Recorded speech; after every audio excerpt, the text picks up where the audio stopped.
ሰላም ጤና ይስጥልኝ ውድ ቤተሰቦቻችን፣ ይህ ተራራው ሚዲያ ነው። በፋኖ ኃይሎችና በብልጽግናው መንግስት መካከል እየተካሄደ የሚገኘው የትጥቅ ትግል አሁንም ተጠናክሮ ቀጥሏል። የፋኖ ኃይሎች በበኩላቸው ከአንድነቱ ማግስት ከፍተኛ ቁጥር ያለው መከላከያ ሰራዊት በገፉም እየተቀላቀላቸው እንደሚገኝም በተለያዩ ቦታዎች የሚገኙ የአማራ ፋኖ ብሔራዊ ንቅናቄ አመራሮች እየገለጹ ይገኛል።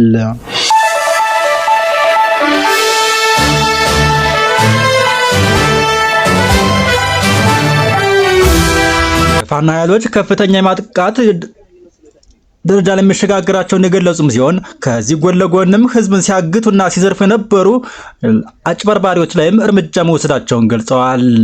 በዛሬው ዕለትም ህገወጥ ዝርፊያና እገታ ሲፈጽም የነበረ ጥላሁን አለምነህ የተባለ ወጣት ከሚሊሻና አድማ ብተና ጋር በመመሳጠር መረጃ በመስጠትና በዝርፊያ ላይ የነበረው ግለሰብ በቁጥጥር ስር መዋላቸውን አስታውቀዋል።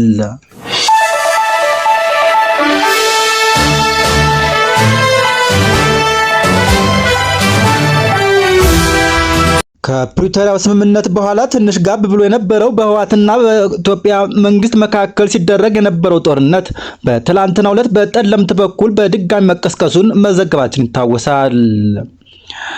የፌዴራል መከላከያ ሰራዊትና የፌዴራል ፖሊስ አባላት ከአላማጣና ኮረም ከተሞች መውጣታቸውን ተከትሎ ነዋሪዎች ለደህንነታቸው በመስጋት ወደ ጎረቤት ከተሞች እየሸሹ እንደሚገኙም ለማወቅ ተችሏል። ቢቢሲ ትግረኛ ነዋሪዎችና የአካባቢውን ባለስልጣናት ዋቢ አድርጎ ዛሬ እንደዘገበው የፌዴራል ኃይሎች ኮማንድ ፖስቱ ከአካባቢው መልቀቅ ጀምረዋል ብሏል። የሰራዊቱን መውጣት ተከትሎም የትግራይ ኃይሎች ወደ ከተማዋ መግባታቸውን እና ቁልፍ የመንግስት ተቋማትን መቆጣጠራቸውን ዘገባው አመልክቷል። የፌዴራል ኃይሎች መውጣታቸውን ተከትሎ በአላማጣ ከተማ ከፍተኛ ውጥረት መንገሱም ተገልጿል። ስማቸውን ሊጠቀስ ያልፈለጉ ነዋሪዎች እንደገለጹት ወጣቶች በግዳጅ ውትድርና እንወስዳለን በሚል ስጋት በብዛት ከተማን እየለቀቁም ይገኛሉ ብለዋል። በከተማ እስር፣ የአፈሳና የንብረት ዝርፊያ ድርጊቶች እየተፈጸሙ መሆኑንም ነዋሪዎች ለቢቢሲ ተናግረዋል። በአሁኑ ወቅት ከአላማጣና ኮረም የሸሹ ነዋሪዎች ወደ ቆቦና ወልዲያ ከተሞች እየገቡ ሲሆን በቆቦ ከተማ መኝታና የሆቴል እጥረት ማጋጠሙም ተነግረዋል። ነዋሪዎች በጫካና በእግር ለመውጣት ቢሞክሩም መንገዶች መዘጋታቸውንና ተሽከርካሪዎችም እንዳይንቀሳቀሱ መከልከላቸውን ለጉዟቸው እንቅፋት እንደሆነባቸውም ገልጸዋል። በጊዜያዊ አስተዳደሩ የአላማጣ ከተማ ከንቲባ የነበሩት አቶ ዝናቡ ደስታ የፌዴራል ኃይሎች መውጣታቸውን አረጋግጠው አሁን ከተማዋ በትግራይ ኃይሎች ቁጥጥር ስር መሆኗን ገልጸዋል።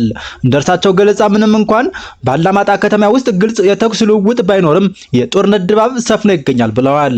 አቶ ዝናቡ አክለውም ጦርነቱ በይፋ በማይጸብሪና ጸለምት አካባቢ መጀመሩን ገልጸው ሁኔታው በአስቸኳይ ካልቆመ ከፍተኛ የሰው ሕይወት ሊጠፋ እንደሚችል ስጋታቸውን ገልጸዋል። ይህ በአላማጣና አካባቢው የታየው ውጥረት በጠለምት አካባቢ በፌዴራል መንግስት እና በትግራይ ኃይሎች መካከል ግጭት መቀስቀሱን ተከትሎ የመጣ ሲሆን ሁኔታው አሳሳቢ መሆኑን ተከትሎም የኢትዮጵያ አየር መንገድ ወደ ትግራይ ክልል የሚያደርጋቸውን በረራዎች ማቋረጡን ትላንት መዘገባችን ይታወሳል። የፕሪቶሪያው የሰላም ስምምነት ለ3 ዓመታት ያህል አንጻራዊ ሰላም ሰፍኖ እንዲቆይ ቢያደርግም አሁን ያገረሸው ውጥረት ሰሜን ኢትዮጵያ ወደ ሌላ የጦርነት አዙሪት እንዳይከታት ስጋት ፈጥሯል። እስካሁን ባለው መረጃ ከፌዴራል መንግስትም ሆነ ከትግራይ ጊዜያዊ አስተዳደር የተሰጠ ይፋዊ መግለጫ የለም።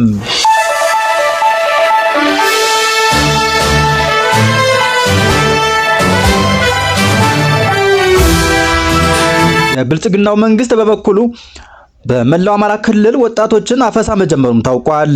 መረጃ ለመሰብሰብ እንደሞከርነው በሸዋ በተለይ በምንጃር ሸንኮራ፣ በአሳግርት፣ ሀገረ ማርያም፣ በረሃትና አካባቢው በሺዎች የሚቆጠሩ ወጣቶችን አፍሶ ጁንታው ዳግም የአማራ መሬት ወረራ በራያና በወልቃይት ጀምሯል፣ ርስቶቻችሁና መሬቶቻችሁን ለማስከበር ነው እየሄዳችሁ ያላችሁት በማለት በወጣቱ ላይ አፈሳ ሂደት አጠናክሮ እየሰራበት ያለው ሴራ መሆኑም ታውቋል። አፍሶ የያዛቸው ወጣቶች በተለያዩ ወታደራዊ ካምፕ እየሰበሰበ ጁንታ አጋጣሚዎችን በመጠቀም በራያና በወልቃይት የነበረውን የአማራ ህዝብ እየጨፈጨፈ መሬቱንም እየወረረ ይገኛል።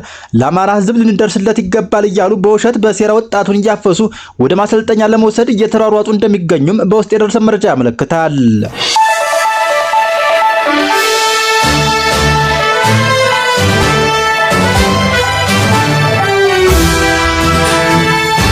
ይህ በእንዲህ እንዳለ የብልጽግናው አፈቀላጤ በበኩላቸው ኢትዮጵያ ምንም አይነት ብድር ቢኖርባትም ብድሯን ለመክፈል ከፍተኛ አቅም አላት ሲሉ የገለጹም ቢሆን በአሁኑ ወቅት ግን በተለያዩ ሀገራት ላይ ብድር እየጠየቁ እንደሚገኝም ታውቋል።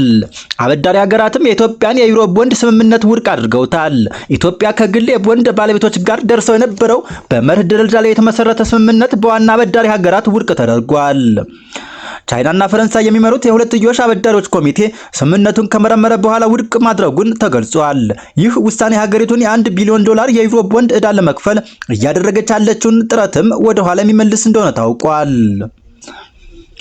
ለዚህ በምክንያት የተቀመጠው አበዳሪ ሀገራቱ ኢትዮጵያ ከግል የቦንድ ባለቤቶች ጋር ያደረገችው በመርህ ደረጃ ላይ የተመሰረተው ስምምነት ከኛ ጋር ሲነጻጸር ፍትሃዊ ያልሆነ የግል ባለሀብቶችን የጠቀመ ነው በማለታቸው መሆኑን የገንዘብ ሚኒስቴር አስታውቋል።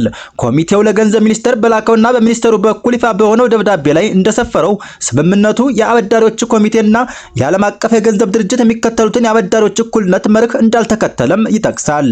አክሎም አሁን ባለው ተስፋ ሰጪ የኢኮኖሚ ሁኔታ አንጻር ሲታይ የግል ባለሀብቶች ያደረጉት የዕዳ ማሻሻያ ጥረት በጣም አነስተኛ ነው ሲልም ገልጿል።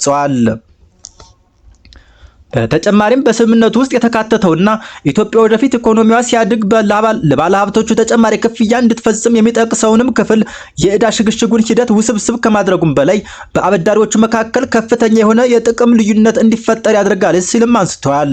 የኢትዮጵያ የገንዘብ ሚኒስቴር ዛሬ ባወጣው መግለጫ ሂደቱ ወደ ኋላ መመለሱ የሚያስቆጭ ቢሆንም ኢትዮጵያ ግን አሁንም ለሰላማዊና ለፍትሃዊ ድርድር ዝግጁ ነች ሲሉም ተልካሻ ምክንያታቸውን ገልጸዋል። ኢትዮጵያ ይህን የ1 ቢሊዮን ዶላር ዩሮ የቦንድ ብድር የወሰደችው እንደ አውሮፓውያን አቆጣጠር በ2014 ሲሆን ብድሩ ለ10 ዓመታት የሚቆይና በአመቱ 6.625 በመቶ ወለድ የሚከፈልበት እንደነበር ይታወቃል።